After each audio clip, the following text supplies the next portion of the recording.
Hi, welcome back to Like Machining. I wanted to start this series with my machines, a brief description of my machines, and my thought process on purchasing them.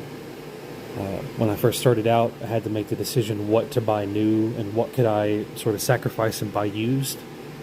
You know, new and used have their own avenues of thought. When you buy new, what do you buy? How big do you buy? Where do you buy it from? Used, what kind of wear does it have? Who used it before? You know, what's its pedigree, I guess you could say. And that was the main decision I had to make. And what it came down to was lathes are much harder to repair if the bed is worn, which is the most common wear point. You know, it's right near the chuck. If that's worn, there's really no way to fix that. You can, but you need special tools. And if you're just getting into this world, you're not going to have, you know, a giant camelback straight edge to scrape the bed in, or, you know, a gigantic surface grinder to grind it in, whatever they use. I'm not exactly sure how they make these beds, but I decided to make or buy a new one. And, you know, the logistics of getting it here was also a journey. I can share that in a future video.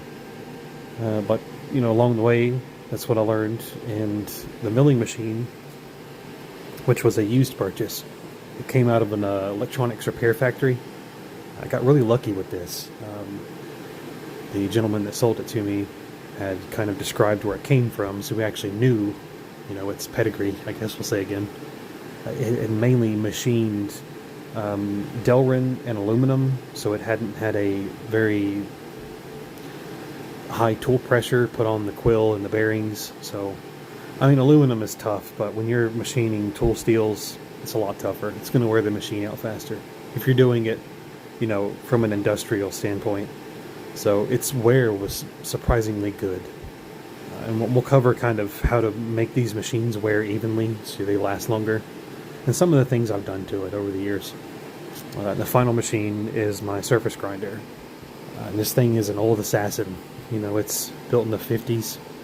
It's all mechanical. It's got a giant belt in the back of it. Yet it can still hold 2 10,000ths of an inch all day long. It's very surprising how well built these machines were and how they function. You know, having the proper oil in the spindle is very important with hydrostatic bearings. It's kind of some of the things I'll cover. But, you know, this machine's older than I am by 2 or 3 times, yet it can still rock along. Alright, that's all I'll share with you for now. Thank you for your time.